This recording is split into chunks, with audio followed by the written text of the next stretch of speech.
Welcome to the glam world. Pawan Kalyan 3 పెళ్లిళ్ళు చేసుకున్నాడు. ఇది అందరికీ తెలిసిన విషయమే. దీని గురించి మీడియాలోనూ సోషల్ నెట్వర్క్ సైట్లోనూ చాలా చర్చలే జరిగాయి.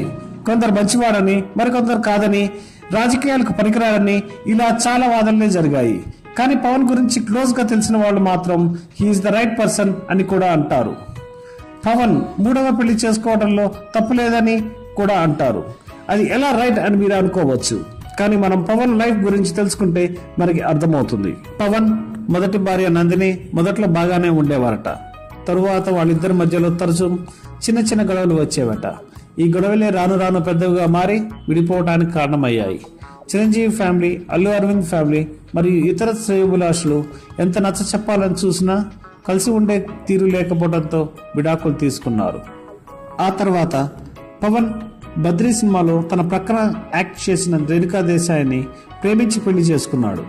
పవన్ అంటే చాలా ఇష్టపడే రేణుకా దేశాయి చాలా సంవత్సరాలు అతనితో గడిపింది. కానీ తర్వాత రేణుకా దేశాయికి పవన్ అంటే అసలు పడేది కాదట.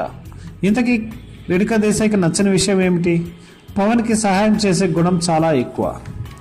ఎవరైనా పవన్ కళ్యాణ్ ఇంటికి వచ్చి హెల్ప్ అడిగితే కాదనకుండా చేసేస్తాడట.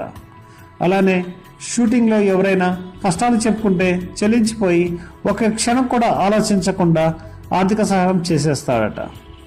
అలా ఆర్థిక సహాయం చేస్తూ చాలా ఆస్తులు పోగొట్టుకున్నాడట. తన అన్న నాగబాబు కోసం ఒక ఇంటిని కూడా అమ్మేశాడట. ఇలాంటివి రేణుకకి నచ్చకపోవడంతో పవన్కి రేణుకకి విభేదాలు ఏర్పడ్డాయి. తన క్యారెక్టర్ మార్చుకోమని పవన్కి ఎంత చెప్పినా మార్చుకోకపోవడంతో వాళ్ళిద్దరూ విడిపోయారు. ఆ తర్వాత కొన్నాళ్లకు తీన్మార్ చిత్రంలో నటించిన అన్నా లెజిలోవాని పెళ్లి చేసుకున్న పవన్ కళ్యాణ్. అన్నా కూడా పవన్ కళ్యాణ్ లాగే సంఘసేవ చేస్తూ కోట్ల కొద్ది ఆస్తి పోగొట్టుకుందిట. వీళ్ళిద్దరు వ్యక్తిత్వాలు కలిసిపోవడంతో అన్నాను ఇష్టపడ్డాడు పవన్ కళ్యాణ్. ఇప్పుడు వీళ్ళిద్దరూ లైఫ్ లో చాలా హ్యాపీగా ఉన్నారు.